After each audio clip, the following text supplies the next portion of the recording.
Faut-il regarder ou non la série Iron Fist? Alors en 2 minutes top chrono, je vais essayer de vous faire un petit résumé, essayer de vous convaincre de regarder ou non cette série, et bien sûr tout cela sans spoil. Alors c'est parti. Donc Iron Fist, qu'est-ce que c'est? C'est la 4ème série de la série des Defenders, produite par Netflix, qui regroupe Jessica Jones, Luke Cage, Daredevil et Iron Fist.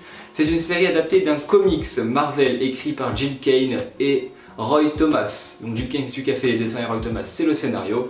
On y retrouve Danny Rand, fils du créateur de Rand Industries, une grosse entreprise omniprésente dans le New York de cet univers. Il est présumé mort après un accident d'avion qui a aussi tué ses 2 parents. Il est le seul à en avoir escapé. Il va donc disparaître 15 ans et réapparaître en maniant les arts martiaux et le poing d'acier ou le Iron Fist. Il revient à New York dans le but de reprendre l'entreprise de son père aux mains de son ex-associé. Je parle là de l'associé de son père. Durant sa disparition, on y apprend qu'il a suivi un entraînement dispensé par les moines guerriers de Kunlun, une cité cachée de l'Himalaya.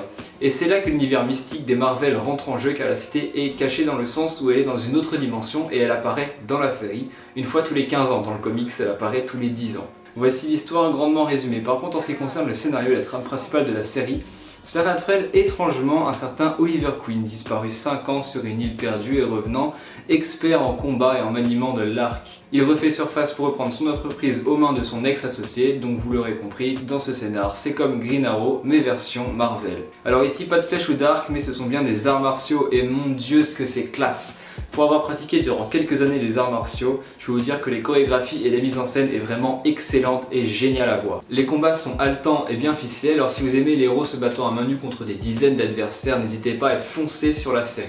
Autre point important, c'est le côté mystique de celle-ci. Nous rappelons légèrement le monde parallèle que nous avait présenté Doctor Strange et son entraînement par les moines. Au début j'étais un petit peu réticent à l'aspect monde parallèle, art mystique permettant d'invoquer le poing d'acier, mais finalement ça rend extrêmement bien et d'un point de vue perso ça me rappelle étrangement l'entraînement d'un certain Sangoku et la maîtrise de son ki. Voilà, la vidéo touche à sa fin, j'espère que vous avez apprécié. Alors si vous voulez une autre critique plus complète de cette série ou si vous avez d'autres séries à nous proposer, n'hésitez surtout pas à nous le dire en commentaire. Si vous avez apprécié, mettez un gros pouce bleu, abonnez-vous et à la prochaine.